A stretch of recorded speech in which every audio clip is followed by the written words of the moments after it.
Hei, velkommen til utstillingen Vikinger i Historisk museum. Her skal du få se noen av de aller fineste tingene som er bevart fra vikingtiden.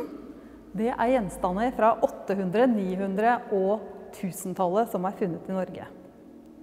Det vi først og fremst viser fram, det er vakkert kunsthåndverk som er funnet først og fremst i graver, og det er det en grunn til som jeg skal komme tilbake til. Denne utstillingen består av 19 montre i alt. Du skal få se noen av dem.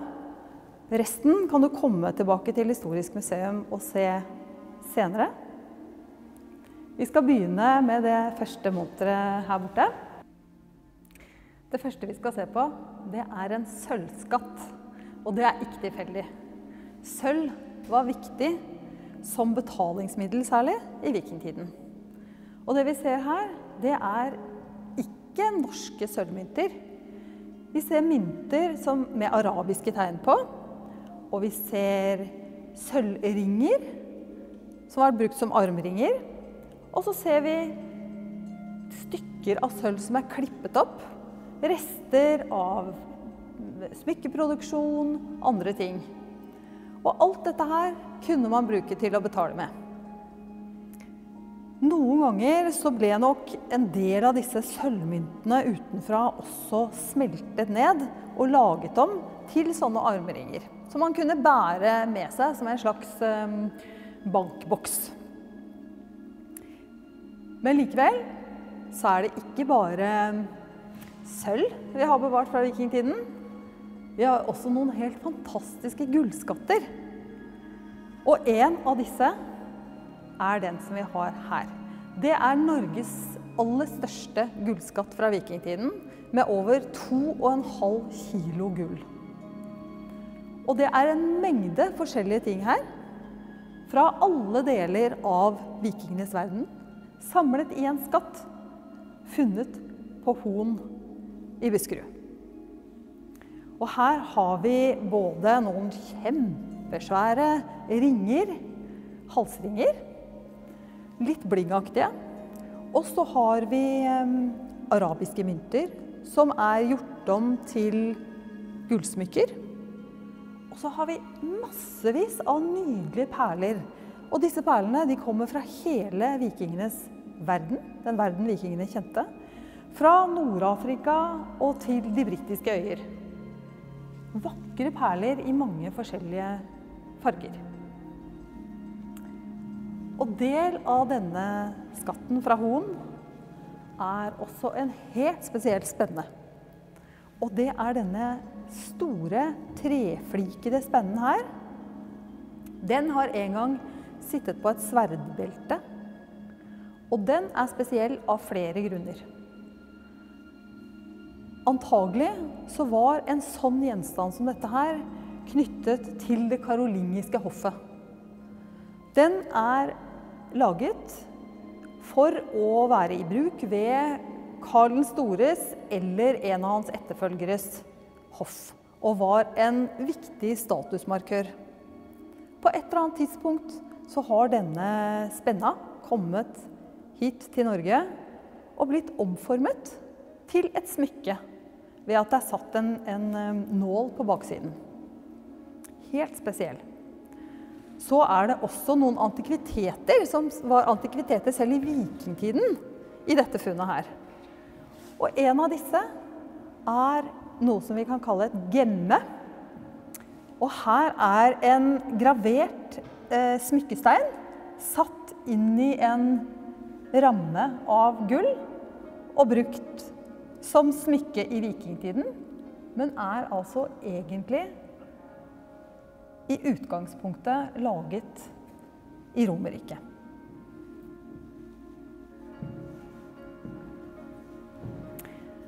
Når vi så på den fine Hon-spenna, så ser vi at den har 3 deler. Den er trefliket, som vi kaller det. Og den samme formen finner vi igjen også i smykker som er laget i Skandinavia. Disse spennene her ble brukt som kappespenner, de fleste av dem, og som en tredje spenne på kvinnedrakta, først og fremst. De er laget i forskjellige kobberlegeringer. Noen av dem er forgylt. Og de er inspirert. De har latt seg inspirere av de vakre smykkene som kom fra det karolingiske riket. Og så har de laget sine egne varianter som er litt enklere. Disse er støpt, og så har de dyreornamentikk som er litt annerledes enn planteornamentikken som vi finner i de karolingiske spennene. Og vi skal se på enda flere spenner i det neste monteret her. Og her er det noe som er veldig typisk for skandinavisk vikingtid, og som finnes både i Norge, Sverige og Danmark fra denne perioden. Og dette her er ovale spenner som ble brukt på kvinnenes drakt. Den mest kjente for oss i dag, drakten fra vikingtid, bestod av en såkalt selekjole, hvor kjolen ble holdt oppe av stropper over skuldrene. Og disse spennene her, de satt i par på hver sin side av skuldrene, øvre del av brystet, og holdt drakta oppe. Og i den tidligste fasen av vikingtid så var disse ganske enkle og beskjedne. Og etter hvert så vi kommer ut på 900-tallet, så blir de større, mer prangende, laget med doble lag, og flere deler av ornamentikken som er litt mer prangende. Og nå skal vi gå videre og se på en hjelm. Og det er ikke hvilken som helst hjelm. Dette er nemlig den eneste velbevarte hjelmen fra vikingtid i hele verden. Og den er funnet på gården Gjermundbo, og er ganske tung. Den veier nesten 1,5 kilo, og må ha vært ganske tung å ha på huet. Den har en litt sånn brilleformet ansiktsbeskyttelse og en jernpigg øverst. Og en sånn hjelm var både dyr og vanskelig å lage, og det var bare det aller øverste sjiktet av krigerne som hadde den typen utrustning. Og sammen med denne hjelmen så er det også funnet mye annen krigsutrustning. Vi skal gå videre og se på neste gjenstand, som er en spore. Og det er ikke sikkert at alle vet hva en spore er, men det er altså en ting som man bruker for å få hesten til å gå fortere. Og det er en bøyle med en pigg på, som blir montert på hælen på en sko eller en støvel. Og andre sånne typer sporer, de er laget av jern eller et annet enklere metall. Men denne her, fra Rygge i Østfold, den er laget av rent gull. Og ikke bare det, men den har jo en nydelig ornamentikk. Se hvordan disse båndene slynger seg gjennom oversiden. Og den er veldig flott laget, og vi tenker at sannsynligvis er det en gullsmed i Skandinavia som har fremstilt denne. Dette her har vært et verdighetstegn for den øverste eliten. Og det er ikke mulig å si hvor den andre har blitt av, for disse her har jo sannsynligvis kommet i par. Men denne her ble altså funnet i nærheten av Verne kloster i Østfold, og er en veldig spesiell spore. Men hesten hadde jo annen utrustning også, og det er annet hesteutstyr som gir det samme flotte uttrykket som dette hodelaget, som er fra Borre i Vestfold. Her er det prydet med mange små beslag, laget av kobberlegering, som er forgylt. Og dette her er helt i tidens stil. Her kan vi også gå nært innpå å se de nydelige maskene og dyrene som slynger seg i denne typiske dyreornamentikken fra vikingtiden. Og i neste monter her så er det noe som mange er opptatt av. Det finnes bevart mange sverd fra vikingtiden i Norge. Nesten 3000 i alt, tror jeg. Noen av disse er spesielt vakre. Og de sverdene som vi ser her, de har innlagt gull, sølv og kobberlegering i altet, i flott ornamentikk.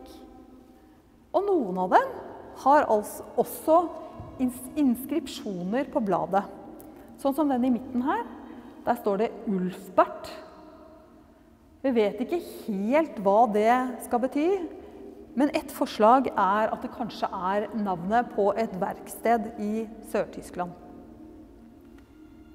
Det er en grunn til at det finnes så mange sverd fra vikingtiden i Norge. Og det er gravskikken. Rike, høytstående mennesker ble begravet med ting og gjenstander fra sitt liv på jorden. Det fikk de med seg i graven. Og dette skiller jo vikingtiden fra middelalderen, hvor folk ikke ble begravet med gjenstander. Du skal ingenting ta med deg dit du går. I neste monter så er det også et sverd, men det er mange andre gjenstander også. Fortrinnsvis våpen. Men så er det også bevart en del av den døde. Her ser vi en hodeskalle, og den er veldig liten og spinkel. Og foreløpige undersøkelser tyder på at dette er en kvinne som har dødd omkring 18-19-årsalderen. Og hvorfor er hun begravet med disse våpnene? Det har vært stilt spørsmål, klarte denne kvinnen virkelig å løfte og håndtere dette tunge sverdet?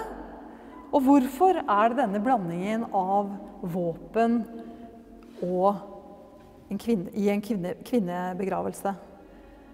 Dette, tenker jeg, er en grunn til å reflektere også over vårt eget syn på kjønn. Vi er veldig opptatt av å plassere oss enten som mann eller som kvinne, og vi er veldig opptatt av hvilke ting som tilhører den mannlige og kvinnelige sfæren, både i dag, men også i vikingtiden. Kanskje gir dette her grunn til å reflektere litt rundt sånne spørsmål. Det er mange mysterier knyttet til denne graven som vi ikke vet ennå. Vi har nå satt i gang nye DNA-analyser og regner med at vi får svar på noen av de spørsmålene som vi kan stille til denne graven. Denne graven er funnet på Nordre Kjølen i Solør. Men den neste gjenstanden vi skal se på er helt annerledes. Og den er også fra en litt senere tid. Nå er vi på første halvdel av 1000-tallet. Og dette her, det er en vindfløy.